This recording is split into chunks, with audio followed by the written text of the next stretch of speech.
You know what's kind of weird is Amber actually had to go in P2. I get are we live? Yeah, okay, we're going.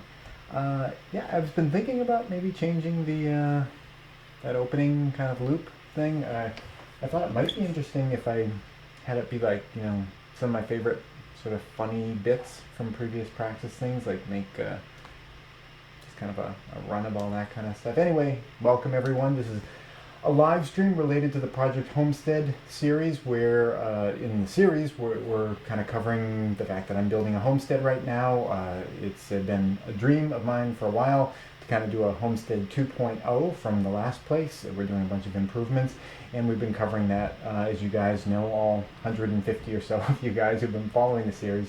We've been covering that, and these live streams are dedicated to answering any questions that come up.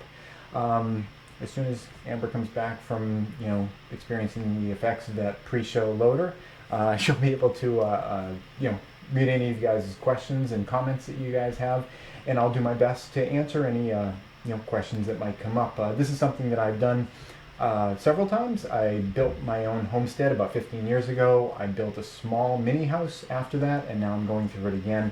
And I feel it's always great to just be able to ask someone a question about, like, how was something? How did that work out? To get some instant feedback for people like you who might be thinking about doing this, for real. As many of you guys know, what's going on in the series is a little bit behind what's going on in real life. I put kind of a buffer in there, and that had to do with some technical and logistical reasons. Welcome, Amber.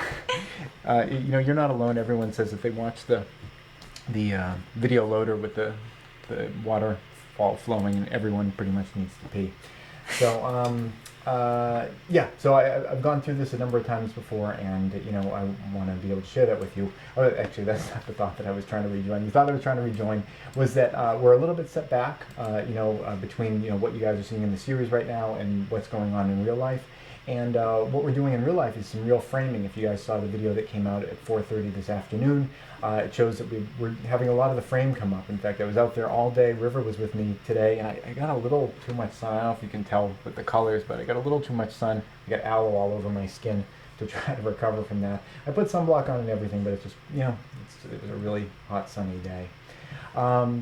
So what we've been focusing on lately has been, all the stuff about, just trying to keep things straight, because once you start building off of your foundation, you have to figure out, whether your foundation was poured straight, and the one that was poured for us was pretty straight. It's down to about a half an inch. There's only one place where it's maybe a half an inch off or so, but it was done pretty well, and I'm doing my best at this point to make all the wood that's put onto that going vertical and nice and straight, and it's going actually really well. We put the floor joists on the other day, and I was going up a ladder it doesn't matter what I was trying to do. I don't remember what I was trying to do, but I was going up a ladder, and I just was coming up over the top of the floor joist, and I could look along, like, all of them, just receding off into the distance, and they were just all perfectly lined up. So I'm feeling really energized about what's been going on. And today was a day of, like, just kind of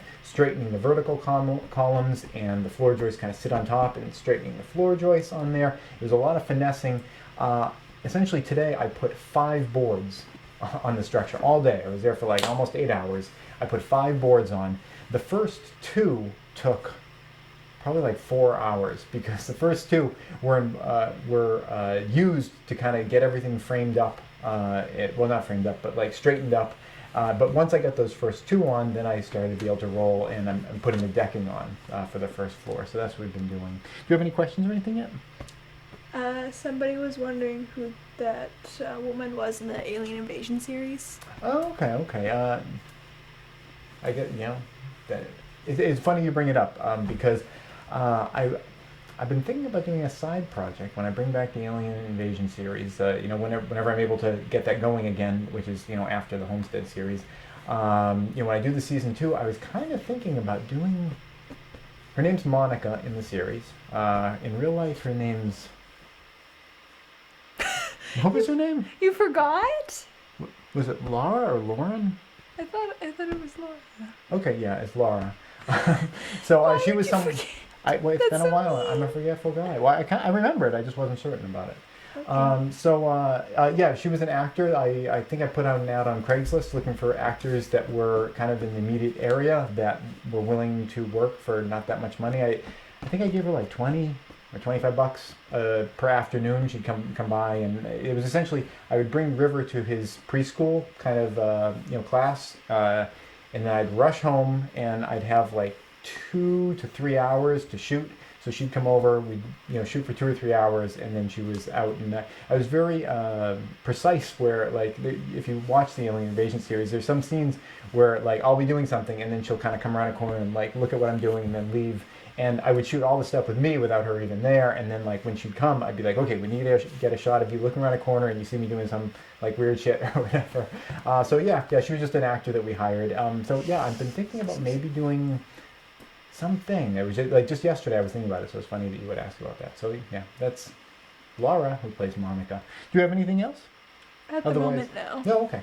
Well, what I would like to talk a little bit about are some issues that I've been coming up against lately, and it's stuff related to the weight and the awkwardness of a lot of the boards. The last time I did a homestead construction, I pretty much always had two people working. This time, there's oftentimes two people there, but one of them is 7 years old, so it's not the same thing. And I found that it's been really challenging. In fact, the video that I recorded today was on that topic. It's day 177 actually when it comes out. But yeah, it's been kind of challenging because if you can think about it, if you got like a long board, even if it's not really all that heavy, if you're trying to put it up and nail it up, it's very easy. If you got two people on two ladders, they can just both carry it up. One person holds, the other person kind of does what they need to do and hammer it in. But if you only have one person, it's difficult to like just grab one end at the end of like a 2x4 that's like 16 feet long and orient it into place. So I've been having a lot of challenges, and that's been a big source of I don't want to say delay because it's just part of the process, but it's taken up a lot of time trying to work solo on a lot of these situations because instead of having that other person that can just kind of run up and hold something, I've got to build a brace and attach it and use that to hold up one end of the board and then do what I need on the other side, and even things like I was saying that today I was like straightening up some of the beams and just trying to get things straight. If you had one person up top kind of like straightening things, I was using a ratchet set or a come along. It wasn't a come along. It was like ratchets that you used to like just tie things to the roof of your car. I was like strapping them around boards to kind of twist the boards one way or the other. And I was doing that, kind of clicking them over one step at a time. If you had two people, one person could be on the ground just looking and saying, okay, a little more, okay, you're good.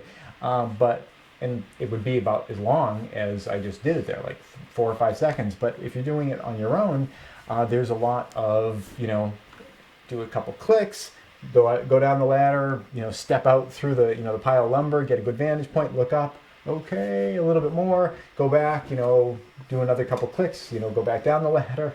A lot of back and forth, and God help you if you go a little too far with just a little strap ratchet, because like you can't just unclick it one click. You got to completely undo it and then and then start in again. So that's been really challenging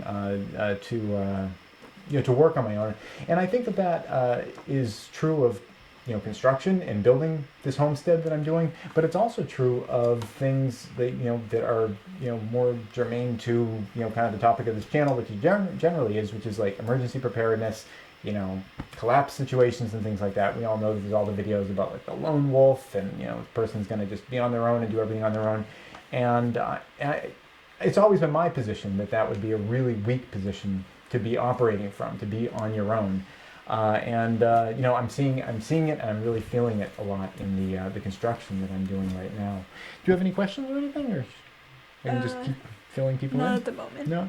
Yeah, you're free to send me some questions. I always think it's more interesting if I get you guys' questions, because I can share with you what I think is interesting about what's been going on in the process, but honestly, that's what I do with all the other videos anyway. So this is really an opportunity. If you guys have even the slightest kind of question about, there's no such thing as a stupid question, and feel free to test me on that. Yes. Yeah, I mean, this is an opportunity if there's something that you guys have been thinking about, and it could be, even far off or not something that's happening right now in the series, because like I said, I've been through the entire process before from start to finish, and I've been in a position where I could appreciate mistakes that I've made, and even on this incarnation of a homestead that I'm putting together right now, there are already things that I've done which were kind of like, I don't know, maybe that was a mistake so far. And that's like, I don't want to scare you off from watching the series, but I'm talking about like little minor things, things like that. Like there was a video I did a while ago. It was about I kind of not pillaged because I had permission, but I was able to get a bunch of old scrap well pipe. It was just this black, it was a 1-inch diameter well pipe that somebody was getting rid of, and I grabbed the stuff so that I could use it to run a line of water out to the garden area for this homestead that I'm building right now. And I cleaned all that stuff off and everything. And I think the longest section that I had was maybe 30 feet. I had two 30-foot sections, but I wanted to kind of get a bit of a distance away from the house. So what I ended up doing was that I took one of the pieces and I put it through a pass-through I'd made in the foundation, and then kind of just ran it out into the yard area. And I did it a little too late, and it's like higher in the ground than I wanted it to be, and that's like a whole other issue. I'm thinking I'm gonna have to dig it out and get it back down so that it can be under the frost line and everything. But on top of that, what I ended up doing is I ran it through the foundation pass-through, and just inside I made a union with another of the pieces that I'd had. And I went to Home Depot and I bought a little barb fitting that slides into these, and that's what's used for this type of stuff. And I got some pipe clamps, I think they're called. The kind of things, it's like a little metal band, and it has some little slots in it, and you use a screwdriver or a screw gun to kind of tighten the thing up. I think it's called a pipe clamp. But the problem was that I didn't know what it was called when I went to Home Depot, and I was in a hurry like I almost always am, and I didn't want to ask someone where they were because I was having trouble finding anyone, and I kind of had to get going, and River never loves being in Home Depot. So anyway, I left thinking, well, I got all these old pipe clamps that came from the salvage stuff, and I can just use those. I was planning on getting a brand new one, just so it's brand new and better quality. But yeah, I figured, well, I'll just use the old one. Well, I'm putting them together, and they're just. I felt like I was kind of breaking them. I was tightening them down too far, and maybe I was stripping the screws. But the next day, the backfill was going to be coming, and I really kind of just needed to finish it up. So I ended up just finishing them up like that. But then I'm thinking, I'm going to bury these things. They're going to be underground. So I was thinking, well, maybe I'll just put some plastic around it, and I put some spray foam over it to kind of keep air from getting to it. So even if moisture got down there, the moisture in the air couldn't get to it. But in retrospect, I've been kind of thinking it's maybe that wasn't really a great way to do it. Maybe it would have been better if I had new materials. And it was because I kind of rushed through the thing, and I was using scrap and everything. It was not ideal. But now I kind of feel every time I turn on that water line, I'm going to be wondering, am I leaking water down into the ground? And I'm kind of thinking maybe I should just run another line through that, use what I put down there as conduit, and run a new, fresh, contiguous line right through the thing. But my point is that even on this project where it's new, it's I'm supposed to be fixing all the the mistakes or the oversights or learning from all the lessons of the last homestead. I'm still making a whole host of, of new learning experiences for myself. So going through this multiple times, I have a vast library of experience to draw from to share with you guys. If there's anything that you guys are thinking of doing, I probably have. There's a good chance that I've done it wrong at one point, and I can share that with you. Do you get anything? Owl. Have we had any comments at all? We've had a couple of comments, okay. But we haven't had any questions. Okay. Yeah, I just didn't know. I'm always having technical issues with these live streams, and I didn't know if people are still in here though, right? Is there a list of how many people are in there? Not in the window we have up right now. Okay, yeah. Well, someone write something just so we know you're still there. Hi y'all, is tonight there already? What? Is tonight there already? Or I guess maybe they're waiting for the live stream. I We're in the line. Yeah, okay, I'm not going to address technical issues at all because I remember there was once when people were telling me my mic wasn't working, but actually it was. And I went on for like 5 minutes trying to fix the mic, but it was like working the whole time, and it was just it was a problem on their end. So, all right. Well, I can keep going about just what's been going on. Just generally, what we're the challenges that we're working on right now has been contractors. I've been able to do a lot of work on my own, but I've kind of gotten back into that loop where the contractors they're all, kind of all trying to do other things. They know that I don't absolutely need them with deadlines now, so they kind of like jumped off to other projects. But what I'm a little concerned about is the idea that there are some things that I still need them to do, and I've been kind of on them because right now it is the end of July, getting into August. We've got August, and then September is like that starts to be fall, and then you have October, November, and then it's like you got winter. And I've seen how delays can add up. Especially when there are inspectors that need to check on things. For example, we just had our plumbing, our subfloor plumbing for the bottom floor, which is like I think of it as the first floor, but technically it's like the walkout basement. So there's going to be plumbing underneath that floor, and all the pipes have been laid, and that was laid almost a month ago, and the inspector hasn't shown up yet, and he's been told it's all ready for him to check it out, and he just hasn't shown up. And I mean, will he come within the month, or is it like 2 months and he'll show up?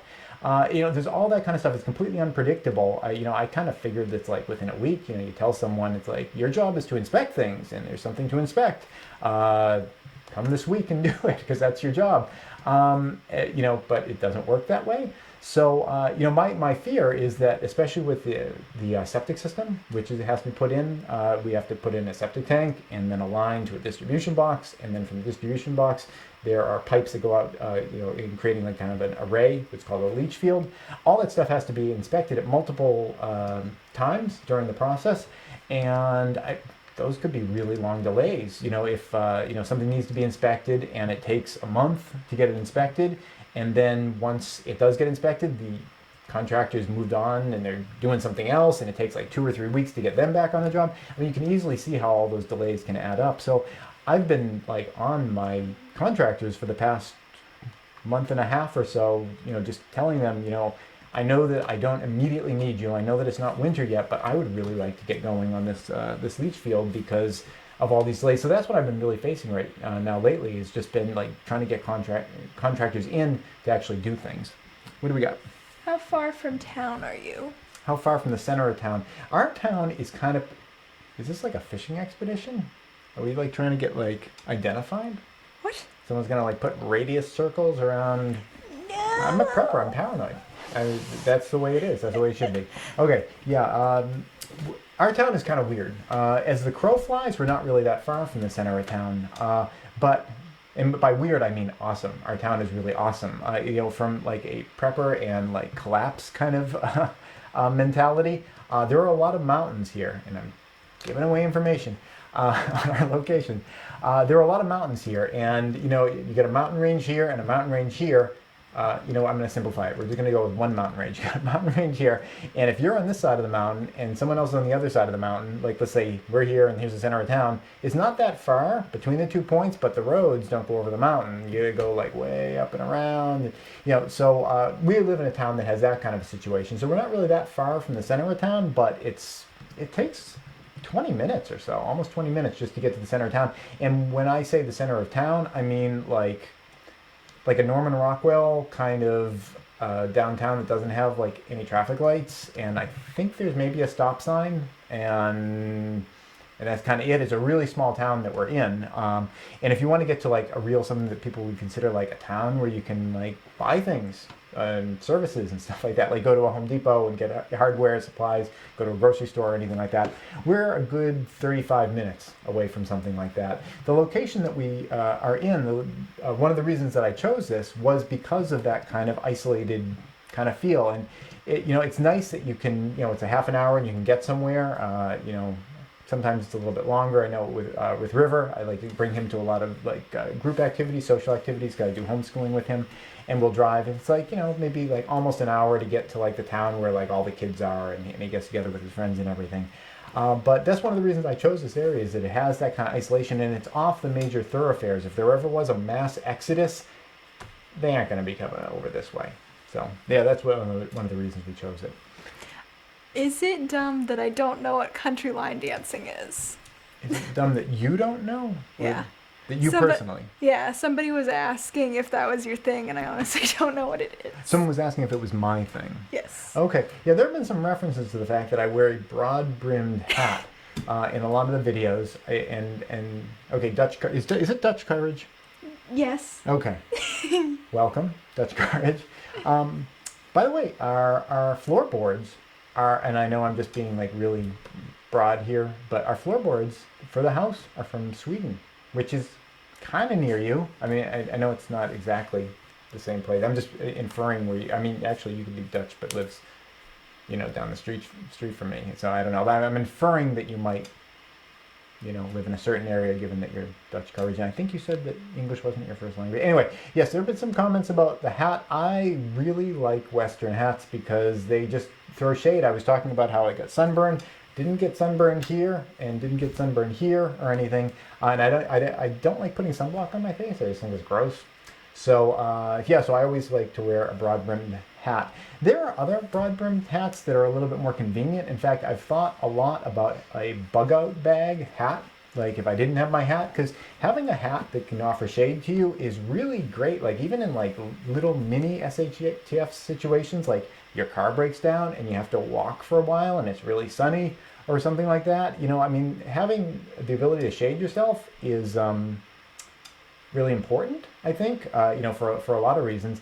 So I've thought a lot about having like kind of a bug-out bag hat, like a Western hat made out of leather that just doesn't work. It's big, it's bulky, you can't really like crush it up. There are lots of hats that you can do that. They're made out of like nylon, but I kind of just look like a jackass whenever I wear one of those. I really look stupid in one of those hats. So I'd almost rather die by the side of the road than be caught in one of those hats. So I have my hat, and I think it looks all right on me. It may, well, this is more like a turban. That's kind of more like a turban. Yeah. Yeah. I really like having the hat. I wear it all the time, whenever I'm in the sun. Today it was really hot and sweaty, and it felt great when the sun went behind a cloud, because I could take the hat off and just breathe. But yeah, it's just it keeps my face from being as dark as my hands. So, and my arms, I mean, and my hands. Anything else? Don't worry about the looks when it comes to the hat. Don't worry about it. It's good advice, but it's good advice. I'm just gonna I'll leave it at that. I probably should have something, because maybe I wouldn't rather die of exposure than wear. And I bring the hat around with me a lot. It's always in the car next to me, just in case something happens, even if I don't plan on being in the sun. So I've got it. We've got about 5 more minutes left. Let's see, are there any other questions related? Not at the moment. Okay. What was my stream of thought that I was going on before that? Oh yeah, we were talking about contractors and things like that. One contractor that we're waiting on that is really holding up a lot of things, and I don't fault them for it, because this is a last minute thing that I threw on, and it's total gold for what we're doing here, is the root cellar / fallout shelter. That is happening. I just met with the guy. I don't remember. It was a couple nights ago. But we put real stakes in the ground and got real dimensions. It's going to be a little bit wider than we were planning, but a little bit squishier than we were planning. It's going to be, the occupiable space is about 15 feet by about 8 feet. So that's a pretty big space. And it's going to have a little entryway going into it. I don't want to talk too much about it now. I think I'd rather do that in the videos, but that is definitely happening. It's coming, and it's been a little hard to get them in, because they had other projects going on. This was a last minute add-on that I put in front of them. But it's been difficult, because where that thing is being placed, until we finish that, we can't run any of the water lines or electric lines or anything else that's going over to the house. So it's it's really holding up everything else to do that. So within a week or so, actually, next time we do one of these live streams, there's a good chance that that'll be happening or done. What's up? So how far are you right now? Are you on the first floor already? I have 5 boards on the first floor right now. So that's what I did today. The walk-up basement area is starting to actually feel a little bit shady because you have all the floor joists there, and now there's like 5 boards on top. I would say possibly by the end of the weekend we'll have a decent amount of floor up there. It's getting to the point where it's actually it's a little nerve-wracking now because I have to like really, these are like a lot of the boards that I've done so far, it's like they're kind of structural, they're buried in the walls, you don't necessarily see them, all the sides of them, but like the boards that I'm putting on now are like real things that are really part of the house, and you're really going to see them, and they really have to be cut exactly right and everything. So it's been a little nerve-wracking putting on this stuff because I have to know exactly where like the stairs are going to be, and like how do I terminate the end of the boards? Do I put like a face piece on top, or do I cut them back a little and put the face piece up? It's been a interesting couple of days because things are starting to get real. Was there something else? Have you made yourself a bug out shelter yet? Have I made myself a bug out shelter yet? I'm not sure what they mean by that. Could you clarify what you mean by a bug out shelter? Because I'm not exactly sure what you mean by that. Because I have built a homestead in the past, and I have done primitive shelters. And I was just in the middle of talking about the idea that we're going to do a fallout shelter, so I'm not exactly sure how to interpret that question. Please clarify that, and I'd be happy to answer it in the remaining 3 minutes that we have. There's the 20-second delay with the video, so... Oh, okay. Yeah, we might have to wait a bit. Okay, well, should I talk about something for 20 seconds? I was kind of finishing up about... No, this isn't like a YouTube poop video. I could update you guys just on the card game, just to reiterate. If anyone did want to get a deck of cards, if you wanted to do any of the the advertising options or the thank yous, or like God forbid be one of the wild cards, have your face on it. Make sure, I gotta say, like between now and like the next few days, I think that the whole thing's gonna lock in, and we're gonna get our funding released. And then I'm really just going to finalize the deck and then bring it to the printer. Everyone will still be able to buy the deck. Will still be kind of for sale through the Kickstarter page until the end of the campaign. And then immediately after that, it's going to be available from Prescott Caliber Club, who was the major contributor to the whole thing. We kind of worked out a deal where we kind of branded some of the cards, a little bit of advertising for them.